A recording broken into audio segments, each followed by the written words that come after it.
Hi, besties. My name is Jessie James, and welcome back to the Astrology podcast. So, what's going on in the world? Everything's terrible. I don't need to tell you that. We don't need to harp on it. I don't really want to bring negativity into this space. Oh, but I will tell you. So I had it all planned to record this episode today. And then last night, right as I was going to bed, I was like, tomorrow is July 12th. I am scheduled to go volunteer at the farm animal sanctuary that I volunteer at on July 12th. I'm going to have to record this on Sunday, and then I'm going to have to record and edit and publish on the same day, and it's going to be so stressful. And I do like to get them out on Sunday morning, and so it was very stressful. But I got to the farm and they only had one tour at 11, so I made it home and now I'm recording, and it's the best of all worlds because I got to hang out with so many cool animals today and I get to record my podcast. I'm so happy. Life is great besides all of the horrors. I love going to the farm because being autistic, like, I just get along so much better with animals than I get along with people. Animals are very simple. They don't have ulterior motives. They don't have hidden agendas. And that's something that I struggle with people. I sort of always believe that everyone has really good intentions when they're talking to me, and then I get burned a lot of the time because I do attract narcissists, and that's unfortunate, but you don't really have to deal with that with animals. They are pretty honest, and I do really appreciate that. My favorite animal at the farm is a sheep named Nina. She's a redhead, and she might also be autistic. I don't know if sheep can be that way, but like, sheep are flock animals, so they're usually all hanging out together. If one sheep goes out of the barn, they all go out of the barn and follow. If one sheep gets spooked and goes back into the barn, they all get spooked and go back into the barn. But Nina is special. Nina is an independent lady. She's always hanging out outside by herself, even when everyone else is in the barn. I think she just like doesn't really feel like she fits in. And it's like, girl, I feel you. And sheep are actually really incredibly smart, and they can remember up to 22 faces. And so I am one of the 22 people that she sees most frequently. So we actually have a really strong bond. We're friends. Today, when I was leaving the farm, you go through the sheep pen to get out. And so I walked out of the volunteer area and I looked at the sheep pen, and she was just there waiting for me. And I said, Nina! And she ran right up to the gate. I cannot even begin to tell you, unless you have also been friends with a sheep before, like how freaking special that is, how amazing I felt to know that there was a beautiful, beautiful sheep lady who just loves me so much and I love her back. I imagine this is what it's like when people get married. Still TBD on whether I'm going to be able to have a relationship like this with a human woman. But my sheep woman wife is going really well, in case anyone was wondering. Okay, now we can talk about Angela Davis. And Angela Davis was actually originally going to be in my Pride Month series because she's a lesbian. And I was looking at just different charts of queer people of color and looking for charts that were like really interesting and I thought would be good to cover on the podcast. And Angela Davis's was one. And I love her, but I wouldn't have immediately been like, I need to talk about Angela Davis's birth chart on my podcast, except it's so interesting. I'll just flash it up right now and then talk about the astrology in just a little bit. But this like grand trine in air signs, including Aquarius in her 10th house for her sun and moon and south node, very interesting. Making a trine to her Uranus Mars in Gemini, making a trine to her Neptune in Libra is very interesting, and I'm excited to talk about it. But it's all very Angela Davis, obviously. At this point, 16 episodes in, we've established that astrology is real and it works, and it's true every time. Oh, and I'll just make a quick plug before I get started. I was talking to my mom on the phone right before I was recording this, and she was breaking my heart, man. She was like, it's thunderstorming here back in Virginia, where I'm from, and where I'm moving back to in a couple of months. And she's like, it's thunderstorming here. I'm sitting outside and it's just like raining and thundering and lightning. And I was like, every word she said was a dagger to my heart. I was like, my Piscean soul really loves the water. Like, I really love rain. I really love thunderstorms. And I look out at gorgeous, beautiful, sunny LA and my soul is just a little parched.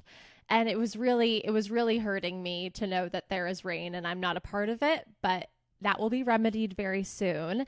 But she was also saying that my dad, my evil father, is really not impressed by me quitting my corporate job to start my own astrology business. But it's like, it's literally not your life, dude. Like, this is my dream. And he's all, you went to college, you have a college degree. And it's like, yeah, I have a business degree and I'm starting a business. Whoop-de-doo. You think the only thing you can do with a business degree from business school is work in an office at some other person's job and make money for some other person? No, just because that's what he did doesn't mean it's the only way that someone can live. But anyway, he's really preying on my downfall. And so if you would like to book an astrology reading to help me prove my evil narcissist father wrong, you can do so at popstrologypod.com/readings or at calendly.com/popstrology. I love doing readings so much. It would be truly such a joy for me, and I can't wait to work with you. Anyway, on to Angela Davis. Angela Davis, for those of you who aren't acquainted with her, is a Black feminist, Marxist woman, lesbian, who spent a lot of time in like the 60s, the 80s, the 70s, you know, protesting the Vietnam War, protesting apartheid in South Africa, protesting a lot of things and working for the liberation of Black people. She's a huge force and thought leader in the prison abolition movement. I'll get into a lot more things that she's done, but in general, she is like a famous activist, and she's also still alive. She was participating in some of the college campus protests for Palestine last year, so she's still around and she's still doing activism. She was born on January 26, 1944 in Birmingham, Alabama, which makes her an Aquarius Sun, and she also has an Aquarius Moon, and she is a Taurus rising. Angela has two brothers and a sister, and she grew up in the Dynamite Hill neighborhood of Birmingham, which was bombed in the 1950s to try to drive out the middle-class Black families who had moved to that neighborhood. So Angela was acquainted with extreme racism at a very early age. And she also attended a segregated elementary school for Black children called the Carrie A. Tuggle School. Her mom, Sally Bell Davis, was a national officer and a leading organizer of a youth congress that was aimed at building alliances among Black people in the South. And this organization was heavily influenced by the Communist Party, which is part of what set Angela on her route to become a Marxist communist. She grew up surrounded by communist organizers and thinkers, and she also attributes a lot of her activism to being a Girl Scout. I personally did not have that experience in the Girl Scouts. When you were in Girl Scouts in the early 2000s, we had things like a beauty badge where we went to go get manicures, and it did not make me a communist. But fortunately, I have had other experiences throughout my life which have led me down the path of like democratic socialism/socialism. Though she attended a segregated elementary school, she was able to attend an integrated high school in Greenwich Village through a Quaker placement program. And while she was in this high school, she was recruited by a communist group called Advance. This is like the 1950s, early 1960s. Like, this is McCarthyism. Communism was probably more popular at this time. Like, people actively were involved in the USA Communist Party, but it was also like the FBI would show up at your doorstep if you were involved with them. So this was a bold move by all of these people. Angela was awarded a scholarship to Brandeis University in Massachusetts, and she was one of only 3 Black people in her class. She worked part-time and earned enough money so that she could attend the World Festival of Youth and Students in Helsinki, and when she returned home in 1963, the FBI were on her doorstep being like, why did you attend this festival organized by people who have communist affiliations? That's the environment that we're talking about. While she was at Brandeis, she made the decision to major in France, and she got the opportunity to study abroad at Biarritz and the Sorbonne. And while she was in Paris, she learned about the 1963 Birmingham church bombing, in which 4 Black girls were killed who she had known personally, which was another event that really radicalized her to fight for racial justice. Early in her time at Brandeis, she met a philosopher named Henry Marcuse from the Frankfurt School at a rally about the Cuban Missile Crisis, and she decided to follow him around a little, and he inspired her to do a graduate program in philosophy at the University of Frankfurt after she graduated from Brandeis. While she was abroad, she noticed how much better, in her opinion, East Germany was doing at dealing with the after effects of fascism than West Germany was doing. And so that helped her continue to influence her personal model of communism and her political leanings. After spending 2 years at the University of Frankfurt, she continued to follow Henry Marcuse to UC San Diego this time, where she attended a conference that Stokely Carmichael spoke at, and she was disappointed that he seemed to be dismissing communism and calling it a white man thing. And so she joined the Che Lumumba Club, which was an all-black branch of the U.S. Communist Party named after the revolutionaries Che Guevara of Cuba and Patrice Lumumba of Congo. She got her master's degree from UC San Diego in 1968, and then she completed some work for a PhD there, but she never got to finish it because the FBI confiscated all of her manuscripts. But she did receive a few honorary doctorate degrees from foreign universities. And then in 1969, she became an assistant professor at the UCLA Philosophy Department. She was also recruited by Princeton and Swarthmore, but chose UCLA because she liked the urban locale and environment and the being in the city of UCLA. And then later in that year, the same year that she became an assistant professor at UCLA, she was fired from her position as a professor because Ronald Reagan, who was at the time the governor of California, had influenced the University of California school system to not hire any communists. And so they tried to fire her. And then a judge ruled that they could not fire her just because she was a member of the Communist Party. So they reinstated her position. And then they fired her again in 1970 for using inflammatory language in her speeches and writings, including referring to police as pigs. Angela Davis, the icon that you are. And also in 1970, we get into her arrest prison debacle. She was friends with the Soledad brothers, these brothers who were imprisoned, and then they held up a courtroom, and then the police got involved and started shooting, and then several people died, including the judge. And Angela Davis had purchased or was the owner of 2 of the guns that were used in this event. And so they put out a warrant for her arrest because she is also complicit in this crime, technically, even though she wasn't actually involved in it. So she flees California and goes to New York. She becomes the 3rd woman and the 309th person to ever be on the FBI's top 10 most wanted list. And then she's finally captured in New York in October 1970, and President Richard Nixon congratulated the FBI on their capture of the dangerous terrorist Angela Davis. She's super, super dangerous. And then she just had this outpouring of support from organizations everywhere. She was originally placed in solitary confinement in the women's center she was being held at in New York City, but her legal team worked to get her removed from solitary confinement. John Lennon and Yoko Ono write about her in their song Angela. And then she was released on bail in February 1972. The case gets moved to Santa Clara County, California from New York, where it had been being tried before. And on June 4th, 1972, after 13 hours of deliberations, the all-white jury decided that she was not guilty and she was finally acquitted. After her acquittal, she went on an international speaking tour, including a stop in Cuba where she was very warmly received. And she noticed that in Cuba, there was basically no racism. And so she was like, the only way to achieve a racism-free society is through socialism. And then she got back into teaching, and she has taught in so many institutions since then. A not complete list is the Claremont Black Student Center at Claremont Colleges, where she was required to swear her students to secrecy and teach classes of a maximum of 26 students that were only allowed to be held on Friday and Saturday nights because the administration was like, she can't be spreading communism to our students. So they very heavily restricted her ability to teach. She's also taught at the San Francisco Art Institute, San Francisco State University, Pomona College, UC Santa Cruz, Rutgers University, Syracuse University, Vassar College, and of course UCLA. In 1980 and 1984, she was actually the vice presidential candidate for the Communist Party USA, the running mate to Gus Hall. They got a very small proportion of the vote and obviously didn't win, but that's pretty cool. And then she left the Communist Party in 1991 and founded the Committees of Correspondence for Democracy and Socialism. And the reason that they and she broke from the Communist Party is because the Communist Party USA supported the 1991 Soviet coup attempt after the fall of the Berlin Wall, and Angela Davis did not support this.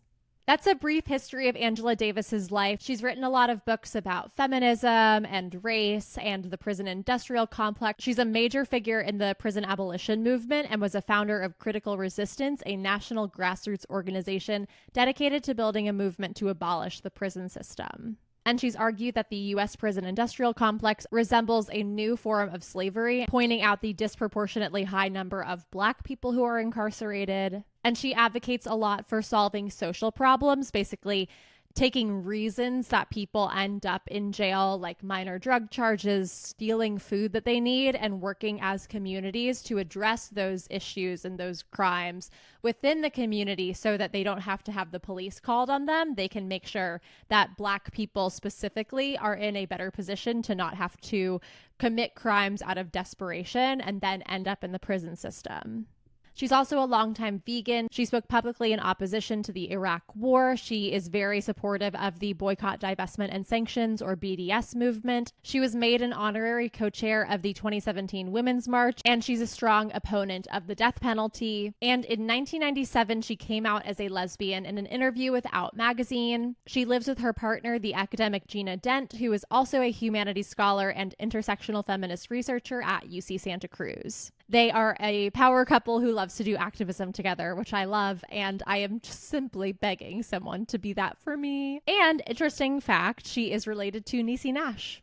On to the astrology. As I mentioned, Angela Davis is an Aquarius Sun, Aquarius Moon, and a Taurus rising, which puts both her sun and moon in her 10th house, Aquarius, of career and reputation and public image, which is pretty spot on. And I don't actually think that I've talked about the concept of reception on this podcast before. I started talking about it recently on TikTok, and I was like, I should definitely start including this in my podcast. So essentially, when a planet is placed in a sign where it does not have domicile rulership and it does not have exaltation rulership, it's basically like it's staying at someone else's house. And if that planet, the planet that rules that sign, is not in the same sign, it's like staying at their house while the owner isn't home.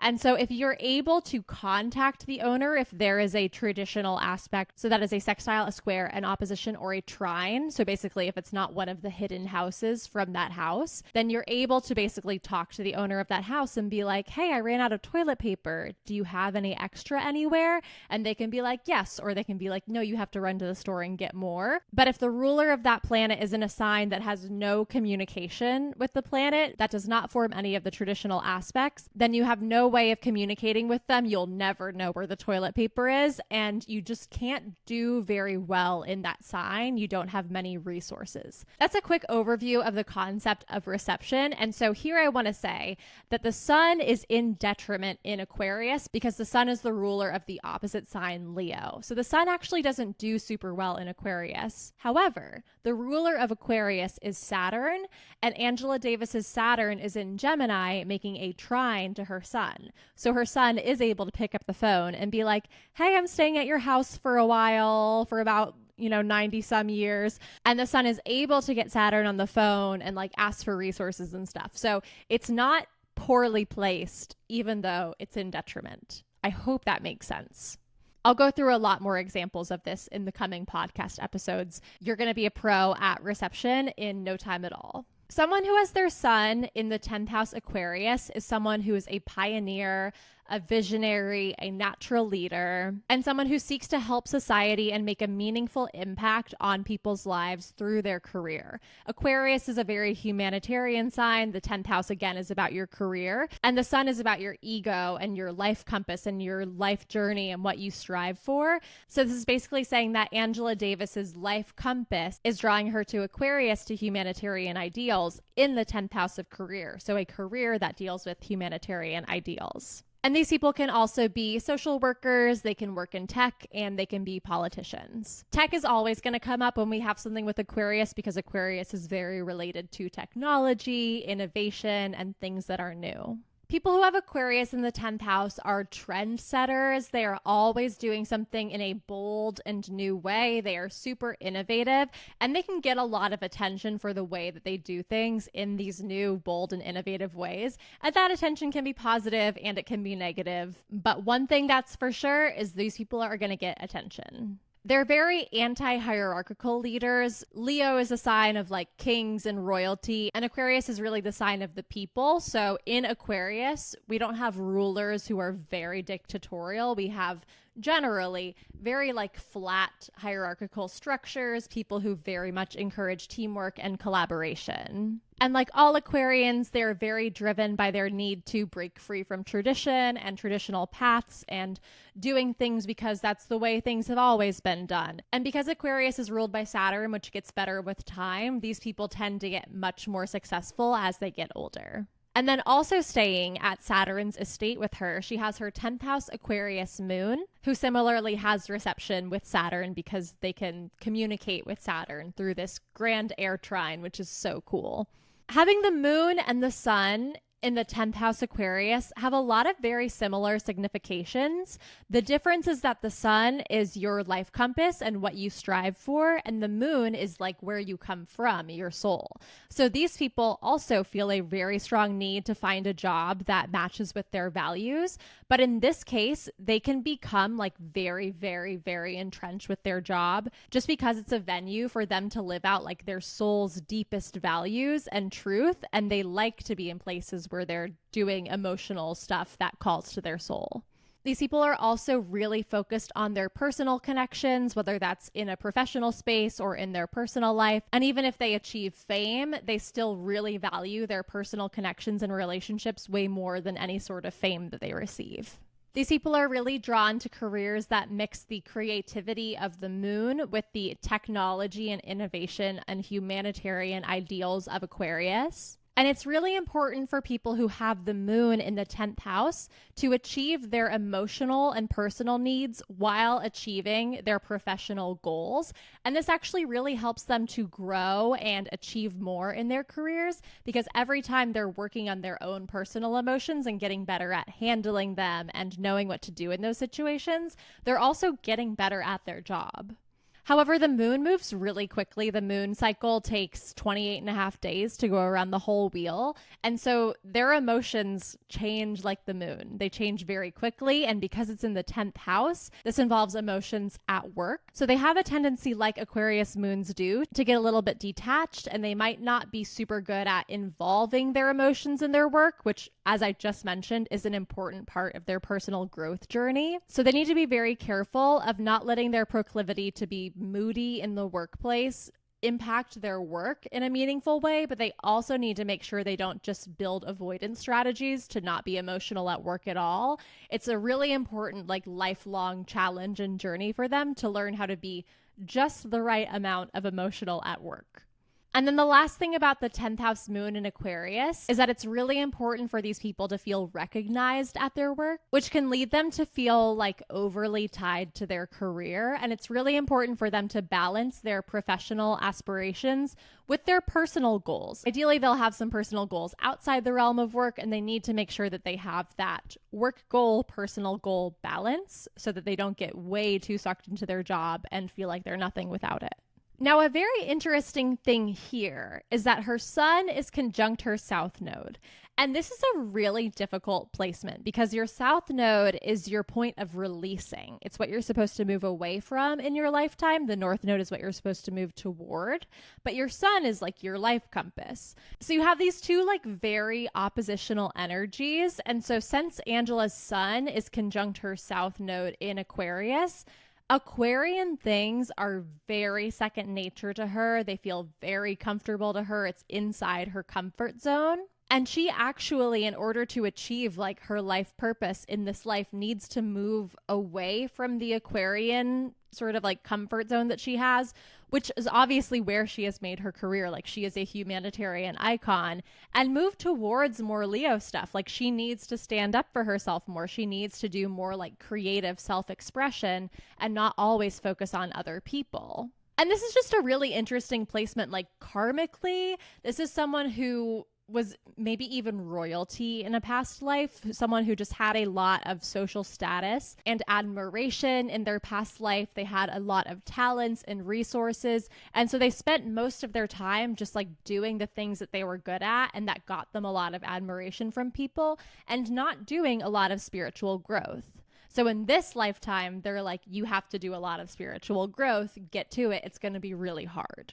They still have all of the proclivities and all of the talents and resources from their past life, with her sun and moon being in Aquarius. But her challenge in this lifetime, especially as she gets older and she's in her 80s now, has been to move towards the Leo side of things. And I honestly don't know enough about her to make a judgment call on if she's been able to do that, but I really hope that she has. So we have this Sun and North Node conjunction, and opposite that in Leo, we have her Pluto exactly conjunct her North Node. So this is what she's supposed to move towards. And having Pluto conjunct the North Node is such a interesting and powerful aspect to have. And the Sun and Pluto are two like very, very powerful and oppositional energies in general. So to have them actually opposite each other on the South and the North Node is so interesting, because sun is like ultimate light. Like obviously the sun, like look outside. It's the reason that we as humans and animals and plants and everything is alive. And then Pluto is like the underworld. It's like as dark as you can get, as bright as you can get, opposing each other, one on your soul's point of releasing of your past life and one of your soul's destiny. Very karmic stuff.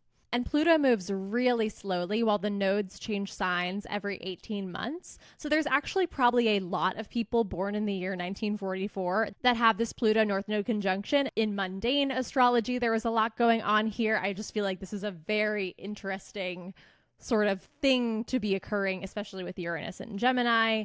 Woof, a lot going on. And really, a lot going on. I was just scrolling through my notes to get to the description of Pluto North Node, and I was like, she has so many aspects in her chart. Like, you see this kite, you see this grand trine kite.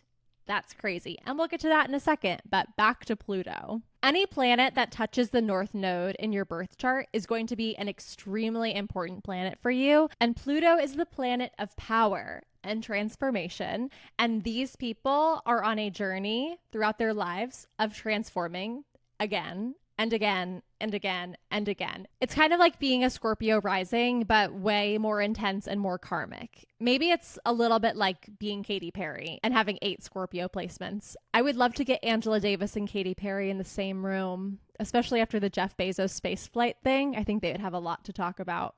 And because these people are on such a transformative journey over and over and over again, they're extremely strong and resilient people. They're people who are basically on a journey throughout their whole entire life to capture and discover their power. They're born in a place where they don't know how to access their power. They don't really understand that they have power or why they have power. And they're very cut off from their shadow sides. It's like throughout their life, because this is their life journey, life wants to start them as far away from it as possible, which is also indicated by Sun opposing Pluto.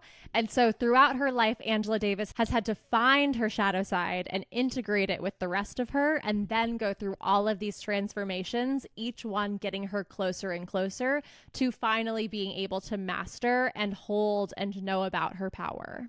These are people who are really dissatisfied with superficial explanations of things. They always want to get to the core of whatever problem is happening. It's very common for important people to come into their lives who are going to help them on their journey of transformation. And if you have this aspect, like Pluto touching your North Node, learning about psychology and going to therapy are going to be so fundamentally important for your life journey. And then having the Sun oppose Pluto is a pretty similar thing. It's like these people are scared to show the world who they really are. These are people who they're just intensely self-aware. They're like way too self-aware. They have such a hard time getting outside of their own heads and like seeing themselves from an objective perspective. And they assume that just as much as they can see every single thing about themselves, they assume that other people can see that as well. And so they go through the world taking pains basically to hide themselves because they have a lot of like paranoia that everyone else knows everything that's happening in them, because they have such like an innate knowledge of Plutonian concepts because it's in a direct contact with their sun. Like they're really afraid of power, and they're afraid of what people would be able to do if they knew too much about them. So these are people that you will know for like years, and then you'll be like, I still don't know you literally at all. They're very impenetrable. They let very little in and they let even less out. But they also have that Plutonian, like, really strong presence. They can exert a very magnetic pull over people. They have a lot of power, and their job in this life is to figure out that power doesn't have to be scary, and that they can and should and will accept that power and use it for good, hopefully.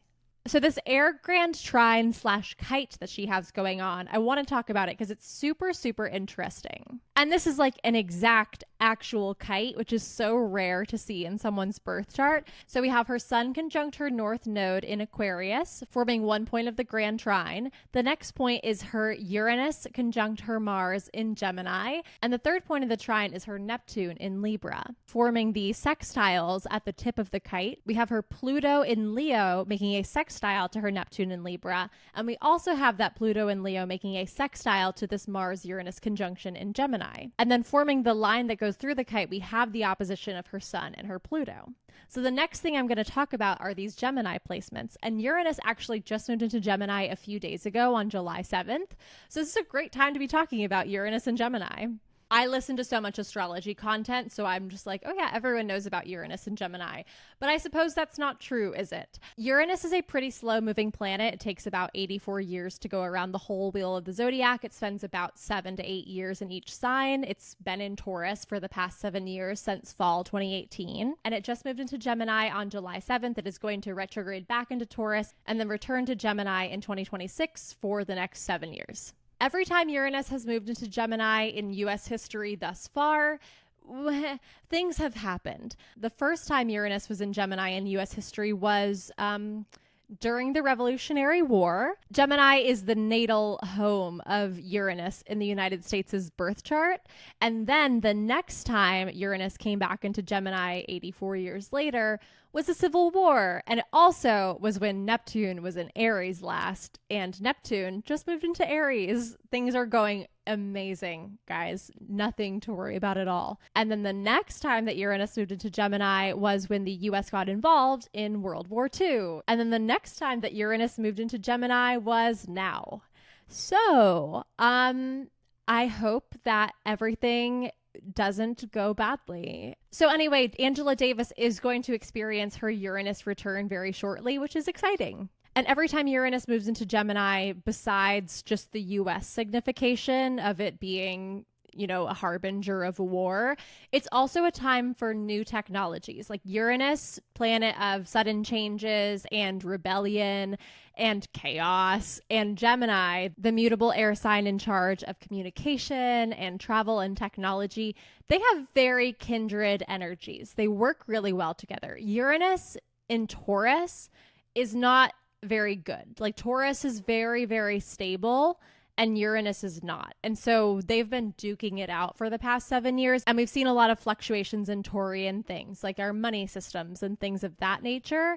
But now we're just going to have a lot of changes in like technology. There's probably going to be a lot more like drone usage. There's obviously going to be a ton of development in AI, no matter how much I keep resisting ChatGPT. We're going to see a lot of advancements in technology, in travel, etc. over the next 7 years, which I do think is exciting. Gemini is also Angela Davis's second house as a Taurus rising, and so she has Uranus in her second house, which is the same placement that Lord has. She has Uranus in her second house of Aquarius. So I talked about this in the last episode, but people who have Uranus in the second house are people who have like unconventional ways of receiving money. They're not people who work a normal 9-to-5 job. They tend to be people who have like unconventional career paths. And Angela Davis, you know, is a professor. That is a relatively normal career, but her career path has been anything but normal. I would say most professors do not get fired multiple times from their role for being a member of the Communist Party. And so she has had an interesting life. Plus, that's not like her career. Like, she's an activist. She's a writer. She's done all sorts of different things and made money in all sorts of different ways, which really tracks with Uranus in the second house. And these people also just don't value money that much. They see money as a means of freedom, but as long as they're able to pay their rent and pay their bills and do whatever they want to do. For Angela Davis, I know she likes to do a lot of traveling. They don't really need much money beyond that. And especially like being a communist/socialist, hoarding wealth is not really a thing that aligns with the tenets of those political ideologies. They also really do not care about financial literacy, and they don't like to devote time to learning to be financially literate. Now, as I go through the aspects in her birth chart, I think like every single one of them, I was like, oh, this is a really good aspect for a revolutionary to have. Warning you in advance, I'm going to say this is a great placement for a revolutionary to have a lot of times. And I think that's pretty obvious. The first one of those is Uranus conjunct Mars. Mars-Uranus people are people who flout convention. They are very, very quickly able to point out hypocrisies and double standards and inconsistencies in someone's platform or what they say, which is a very important talent, especially in this day and age where, I don't know, everything's hypocritical, honestly. This is especially related to sex and gender because of Mars being here, Mars being like the masculine principle of action and sexuality. And Angela, of course, is an intersectional feminist and has done a lot of feminist activism, so very much like flouting the conventions of, you know, women being toys and objects. These are people who are really good at being revolutionaries because they want change now. They are super impatient. Neither of these planets is a patient planet. And they have the kind of impatience where they like couldn't give two shits about walk sign is on to cross. Like if they go to a crosswalk, they're looking both ways. And if a car's not coming, they're walking. But their impatience can sometimes cause them to be accident prone. And they also do have a really like intuitive ability to fix machinery that is broken without having any formal training in it. And this is for the reasons that one, they're just pretty impulsive and they don't give any thoughts to, if I do this without any training or a YouTube video to tell me how, I might make things worse. But they just have like, I think it's Uranus that's just giving me this like intuitive knowledge of machinery and understanding it. But they can have an issue where sometimes they get like power surges and things, and it's almost like their own electrical current interferes with the electrical current of the machinery. It's very interesting. And then since the sun makes a trine to this Mars-Uranus conjunction, we have Sun trining Mars, which is an aspect that's all about courage. And I feel like what we think of as meaning courage, which is like bravery, is different from the actual meaning of courage, which comes from the root word cor. Corazón in Spanish means heart. Cœur in French means heart. Courage means to put heart into. So these are people who really put their heart into everything that they do. You can tell how many Gemini and Sagittarius placements I have by the fact that I'm referencing Latin roots and the French and Spanish words for things in like every other episode at this point. I just actually love etymology. I think it's so cool. Any other etymology nerds out there, let me know in the comments. But these courageous people are leaders. They are not followers. They are participants. They are not bystanders. They hate not having their hands in something and doing something at all times. They are also very impatient. They are not scared to stand up for what they believe in, which makes Angela Davis a great revolutionary. She went to jail. And at their best, they like to advocate and fight for people who aren't able to advocate for and fight for themselves. And if they don't have a cause that they're actively working on or towards, or a project that they're actually working on, this can actually put a lot of stress on their bodies. They have like heart palpitations when they're like, I need to be doing something with my hands, like what's going on? And this especially gets worse later in life when people tend to like retire or do fewer things. So the fact that Angela Davis is in her 80s and still out like at protests is very indicative of a Sun-Mars aspect, because like if she stopped, her health would fail. Like she needs to be constantly doing something. And the last thing I'll say about these people is that they are very ambitious and competitive. When they want something, they want it now, and they know and they will use the fastest way to get that thing, which can get them into trouble with the law, because often the fastest way to achieve something is by just taking it, like stealing it. And then there's problems. Apparently stealing is wrong. And then the other part of this trine is Sun trining Uranus. When the sun makes a contact with Uranus, it's someone who just really feels a need to be unique, but also they innately feel different from other people. And this tends to make them root for the underdog, because they also know what it's like to be alienated from and ostracized from other people just for being different. They have a very strong, like, innate urge to be revolutionary and to wage war on whatever hierarchy or authority figure they grew up under. These are people who often felt that their dads were like evil and dictatorial. I literally have this placement in my chart. I was just talking about my evil dad. Or people who grew up under oppressive regimes or in areas of extreme racism where they're like, I was beaten down by this unjust system throughout my life, so my life goal is to take it down. They have very, very little respect for authority and tradition and conservatism. And they're very good at saying, like, just because this is the way something has always been done doesn't mean we need to keep doing it this way. Or I'm not going to do something just because someone else tells me to do that. And then having someone who is so like outspoken about this and someone with all of Angela Davis's like 10th house placements who just naturally garners a lot of attention is really helpful because other people see her doing something or saying no to something or being like, hey, that's not fair. And they're like, you know what? That's not fair. And then we get a movement and actual change made in society, which is obviously amazing. And the goal when you live in a very unjust society like we do, especially for Black people, especially for incarcerated people, etc.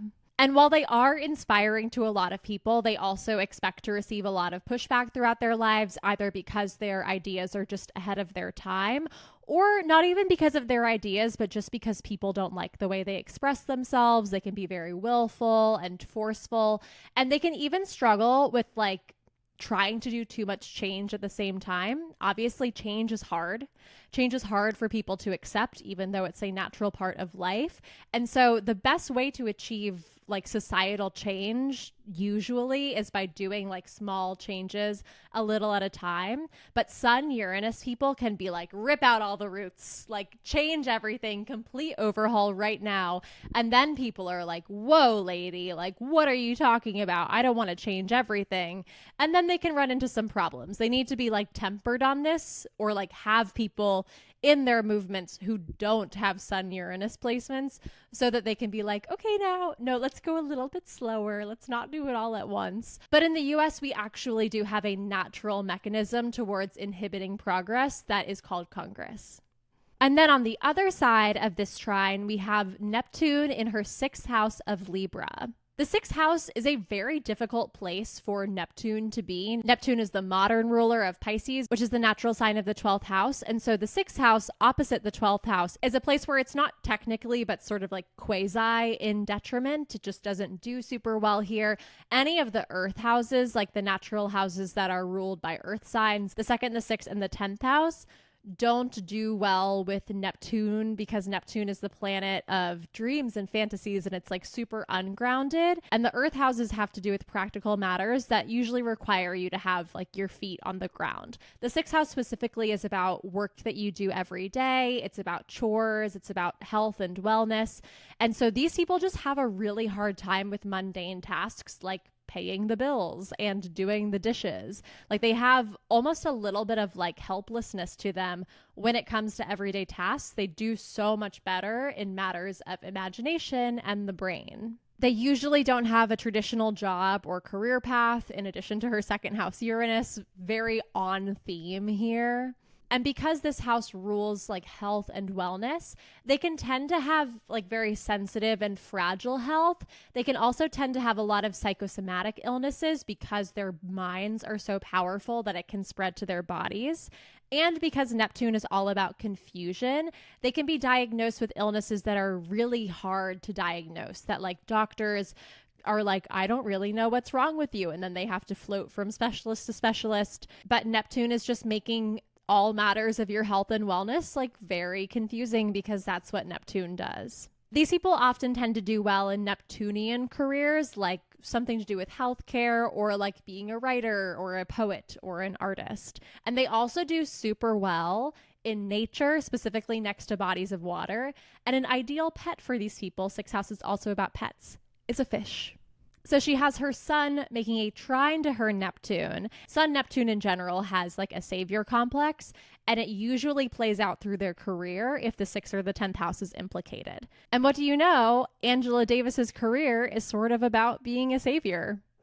Amazing stuff. Astrology wins again. I also talked about this, I think, with Lady Gaga, but people who have Sun and Neptune in aspect just have this natural feeling that they are more than life. Like they have a natural feeling that they are extraordinary and that they really yearn to like commune with God or like touch the divine at some point in their life, which can really lead them to being disillusioned and disappointed, because when you want yourself and your life to be extraordinary, all of the ordinary things about you feel really disappointing. And of course, everyone is ordinary and human in some capacity, the capacity of being a human being. And so there's a lot of disappointment and disillusionment in store for them in their lifetime, because they will learn over time that they are not God. However, this is a really useful placement for someone who is a revolutionary and fighting for a better world, because Sun Neptune people aren't really aware or like held back by the limitations of our earthly realm. Like they are able to imagine perfect utopias and dream so big about what they want the world to look like, which a lot of people who don't have this aspect can't do. They're like, oh, why dream of a better world when that's not even possible? And so we need to have these big dreamers in revolutionary spaces so that we can be like, this is what an ideal world would look like. Now, how can we make that happen, or something that's close to that happen, on the scale using the resources and the room for change that we currently have? These people are also just like super sensitive to all the harshness of the world, and they have a tendency to do like avoidance and escapism. Like a lot of Piscean people are super sensitive people who are like, this is just too much for me. I can't do it anymore. So I'm really glad that Angela has used this like sensitivity and compassion and gone out into the world and done something about it, instead of just like, you know, doing avoidance stuff, being an alcoholic, smoking a lot of weed, etc.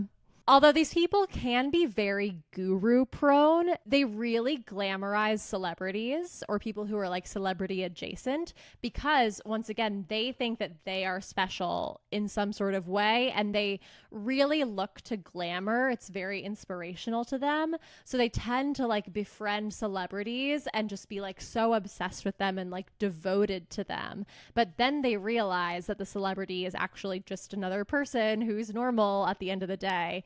And then this actually does help them in their lifetime, because they're like, well, if the most glitzy, glammy girl in the whole entire world is also just a normal person like me, then maybe I am still special.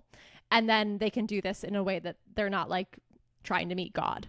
But I'm just very not surprised that she met Henry Marcuse, this philosopher from the Frankfurt School, like her first year of college, and was like, this is my mentor. I'm going to follow him around the world. I'm going to do my graduate program in Frankfurt because he inspired me in philosophy. I'm going to follow him to UC San Diego to continue to be with him. Like, it's giving guru prone, and I'm sure that Henry Marcuse is a wonderful philosopher and guy, and not like Jay Shetty or something, but it is very much giving Sun Neptune. And then finally, we have this Uranus-Mars conjunction making a trine to Neptune. Uranus-Neptune is a generational aspect, so I'm not going to cover that one. But Mars-Neptune is actually so interesting because it's an aspect that's sort of associated with like male heartthrobs and like fairy tale princes. You know, Mars is the masculine principle and Neptune is dreams and fantasies. So this is often found in the charts of like male actors and like really charismatic sports figures and stuff, but it's also associated with people who fight for the underdog. Neptune represents victims, Mars represents fighting, so fighting for people who are victims of injustice, and Neptune is also ideals, so this is also someone who fights for the ideals that they hold and that they want.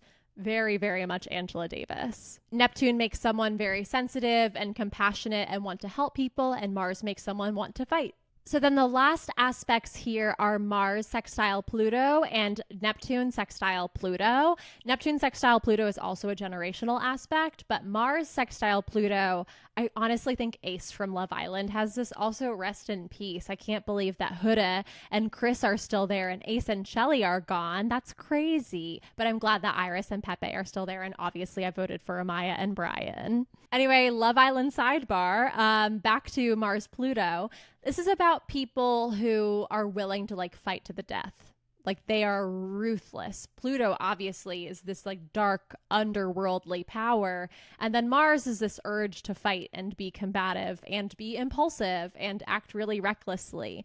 So this is someone who was willing to fight to the death. You know, she was willing to go to jail to enact her cause and to help follow through with liberation. Like I feel like to be a freedom fighter, you have to not fear death in general, and you also have to be willing to put yourself on the line and put all that you have on the line in order to accomplish the goal. Like when you are fighting for the abolition of the prison system, your ego isn't like, and I need to be alive to oversee the whole thing. You're like, no, if my sacrifice is what allows us to abolish the carceral system that we have that really is unfair and horribly unjust and the worst in the world, basically, then it's worth it.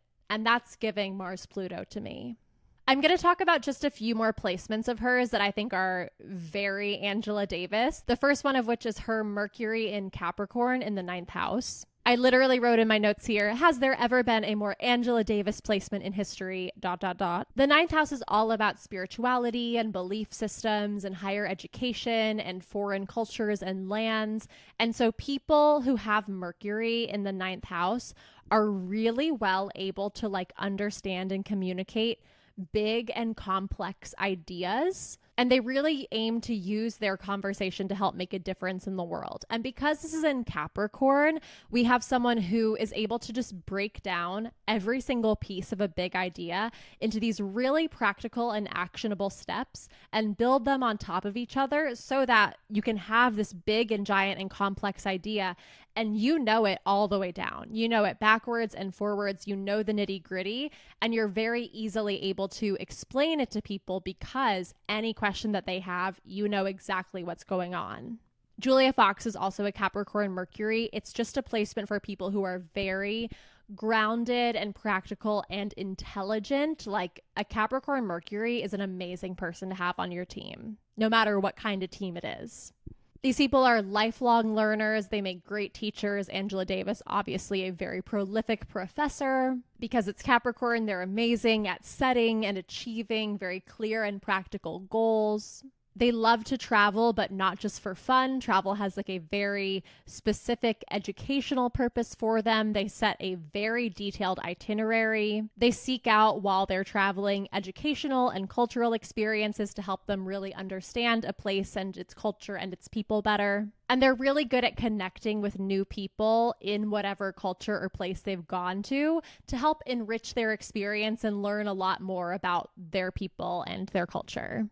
And because it's Capricorn in the 9th house, they usually have beliefs that are rooted in established doctrines. And I think that Angela Davis naturally gravitating towards like the Communist Party and its established doctrine in the United States is a very clear example of this. However, she did break away from it because they supported something that she didn't. And she created her own group that had different, more socialist, less communist and Marxist leanings. And so I think that's very interesting. And it's so indicative of how our birth chart placements evolve as we get older. Like even though she has Capricorn here, she can move away from following established doctrines to creating and establishing her own doctrines of her own beliefs and then spreading those. She also has an 8th house Sagittarius Venus, which is so interesting because Sagittarius want so much freedom in relationships. Like a Sagittarius Venus is someone who has a hard time with commitment. They like open relationships. They need a lot of space and freedom and adventure in their relationships. And the 8th house is such a place of like deep intimacy and closeness. So these people like a lot of adventure in their relationships, but that adventure can be not just physically like going on trips and going die skiving, to quote Amaya, but also just like emotional journeys. Like they can experience really deep emotions with their partner and go on like these transformative emotional journeys.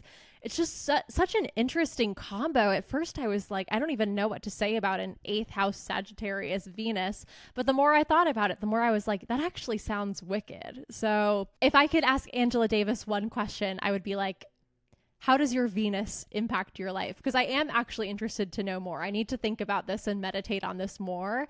It's just such an interesting placement.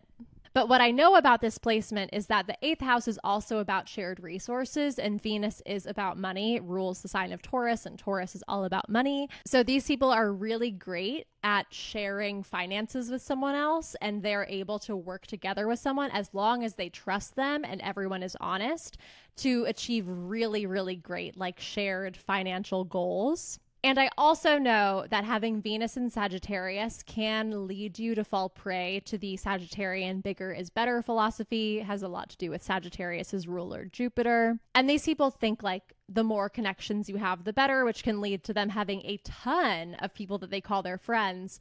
But most of those acquaintances, if not all of them, being very superficial connections. And these people also have a tendency to identify with like much larger organizations or things that they can aggrandize themselves by association. So they can be like, yes, I am a part of the Communist Party USA, and I was their vice presidential candidate in 80 and 84. So I am like the queen of the world. I don't think that that's necessarily what Angela Davis thinks of this whole thing, but that is a little bit of like where Sagittarius can go like, ooh, oh no, I've girl bossed too close to the sun. And then I have 2 placements left that I'm going to cover, and they're both in Gemini. The first one is just explaining her second house Gemini Mars, which I just realized that I didn't do earlier when I was talking about it. So let's talk about it. Mars does really well in Gemini. Gemini is a masculine air sign. Mars is able to like channel its energy through Gemini like a prism, because Geminis like to do everything. They are so hard to like focus on one direction. They want to be doing everything. So the energy of Mars goes into it like a prism and then shoots out in a bunch of different directions. The thing that they need to watch out for is making sure that they don't do too many things, because if the light shoots out through way too many facets of the prism, then it becomes too weak in each one, and it's like you don't even end up doing anything. But there is like an energy multiplication factor here if you only have like 5 or 6 or 4. I don't know. I'm a Gemini moon. I'm currently reading. I checked my story graph the other day. Oh my God, it was bad. It said 58 books. And let me tell you, I haven't touched most of those 58 books in the last 3 years. I had to go through and DNF a bunch of them. I was like, I don't need this pressure anymore. But like actively, I have like 6 or 7 books that I'm reading right now. Things are bad. Things are bad for Geminis. Check on your Gemini friends. They're probably not doing well. And this could certainly be a criticism of Angela Davis. People could say that she's done way too much stuff. She's been a professor. She's gone on international speaking tours. She writes books. She ran for vice president of the United States. I'm sure there are people who are like, if she had just focused on one thing, she could have accomplished way more. And it's like, yeah, but she didn't. You know what? Her life path is her life path, and she's got so many Gemini placements. Like, mutable people are not meant to work in one thing forever. We need to spread our wings and constantly fly, like constantly be in motion. It's a very ADHD energy, and she did what she did, and she's still an icon. I don't actually even know if people are saying these things. I'm sort of making up someone to get mad at. Having Mars in an air sign also means that these people really excel intellectually and in academic spaces. But if you're an insecure person and have a Gemini Mars, you might find that if you're not actively doing something, you become really insecure. So you sort of start to identify your self-confidence with your ability, need, fact that you are constantly doing things. And this can become an avoidance strategy. Like, by constantly working on stuff, you never take time to sit back and like be like, am I secure in myself? Am I confident? You're just like, nope, can't do that. I'm constantly working and I'm never going to stop. So I'll never have to think more deeply about my spirit and my soul and my mental health. And Mars in the second house can indicate that someone really prioritizes safety and security and material possessions above anything else, and like achieving those things above anything else. And I think that Angela Davis, obviously having a communist mom, was probably never really initiated into our consumerist materialist society in the way that most other people were. But I think that if she has been, she has deconstructed a lot of it. And I also think that because it makes a trine to her sun in Aquarius, she understands that we are safe and we have safety and security and comfort when we come together in community and provide for each other. And like that, we don't need every single person to have a drill or a lawnmower, but we can have community sheds that have all of the equipment that someone might need, where you can go and like borrow something and then return it later. Like, she understands that material possessions and security don't need to be individualistic. Like, you can work together to achieve security. And then the last placement I'm going to talk about is that she has a second house Saturn in Gemini. So many Gemini placements. And people who have Saturn somewhere, it's something that they approach cautiously. It's something that they're even a little bit scared of. And so Gemini is about communication. So Saturn in Gemini is like, these people are very, very thoughtful about what they say. They think before they speak. They consider all perspectives and points of view before they start talking about something, especially because they're super mindful of the impact that their words will have on people. So as they're speaking, they don't do it like impulsively. Like, she has written out her speech or her outline or whatever she plans to say, and she sticks to her talking points because she knows if she goes off the cuff, like, things might come out that might hurt other people's feelings or just not really be what she intended to say. These people also have a very disciplined work ethic for studying and learning, and they really, really highly value intellectualism and learning, and it's something that they are on a lifelong process of doing. Saturn is the planet of time, and so they continue to gain knowledge as they get older. And so by the time that they're like in their 80s, like Angela Davis is, they're like geniuses. They have a whole world of knowledge within them because they've had this like Saturnian diligence and focus to their learning throughout their whole entire life. And the challenges that you'll face with a Gemini Saturn is that it can be hard for you to be adaptable and flexible, especially like with your communications. So if you have something that you want to say and then you're asked to share it with a different audience who has like a completely different background or knowledge skill set, then you might not be able to like adjust it for that audience that easily. That's going to be one of the challenges in your life, is learning to become adaptable and flexible, to embrace change, to be open to new ideas. And these people can have a tendency, because Gemini, to be very thorough and detail oriented. And so it might happen pretty commonly, honestly, that they're required to learn how to be more direct and precise in their speech. And that's like this learning to be adaptable and flexible with the way that you communicate things that Saturn and Gemini is talking about. And careers for Gemini Saturn people are teachers, writers, speakers, anywhere that the ability to communicate clearly and effectively is valued is a great place for a Saturn in Gemini.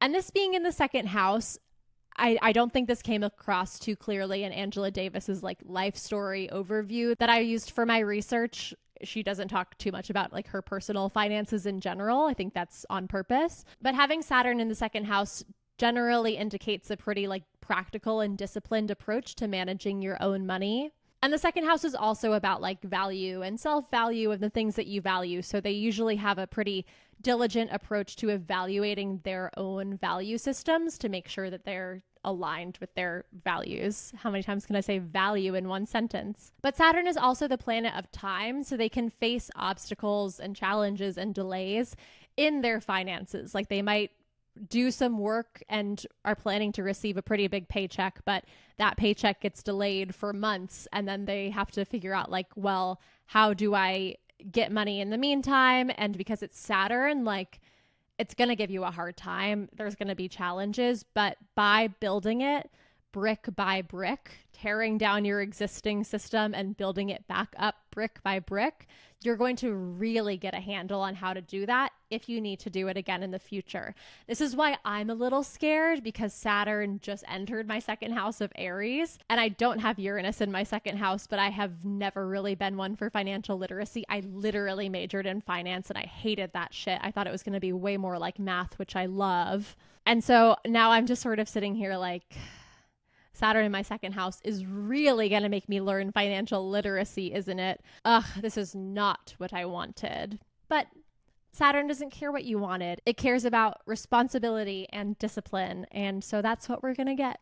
Anyway, this episode has been really fun for me. I hope that you enjoyed it as well. And if you did, I would super appreciate subscribing to my channel, a like, a comment. If you have any requests for celebrities or public figures that you would like me to do an episode on in the future, please let me know in the comments. I am thinking about branching out a little bit. I am thinking about doing an episode about a man, probably a gay one. I'm actually really disappointed because I was thinking James Marsden, who might be gay, and he is a Virgo Sun, Gemini Moon, just like me. It got me so excited, but we don't have a birth time for him. Rats. Maybe Ryan Gosling. I rewatched the Barbie movie last week. It's quite good. Like, I definitely want to prioritize diversity on this podcast, but like, do I need to do a man to have diversity? I don't even think so, but we'll see. If you have any suggestions, let me know. I will continue to debate this with myself off camera. As I mentioned at the beginning, if you are interested in booking an astrology reading with me, whether it's like a first time birth chart thing, or if you have a specific question that you'd like me to take a look at your birth chart and see what it says, or if you are entering a relationship with someone and you want to know if they're a good match for you, or if you want to know what your year ahead is going to look like or your month ahead, you can book a reading with me at calendly.com/popstrology or at popstrologypod.com/readings. You can also check out my website, popstrologypod.com. You can follow me on Instagram or TikTok at popstrologypod, and you can also follow my personal Instagram account at astrojessie_. And then finally, if you would like to shoot me an email to popstrology@proton.me about anything, feel free. I love to hear from you guys. You are the reason I do everything, and it's just like so exciting to grow something from scratch and to know that I started off with like 0 subscribers and I'm now like at 100. You know, it doesn't seem like much to many people, I guess, but it's so many to me because it's so many more than 0 was. And I've never really built something from scratch and like stuck through it. I've always let my ADHD get the better of me, and I'm finally so committed to something and passionate about it and really dedicated to making it work. And I sing The Climb and I Got Nerve and A Place in This World to myself every single day, and I just really love it. I don't know. I'm being so sappy. It's the end of the episode. Anyway, I love you so much, and I will talk to you soon. Bye.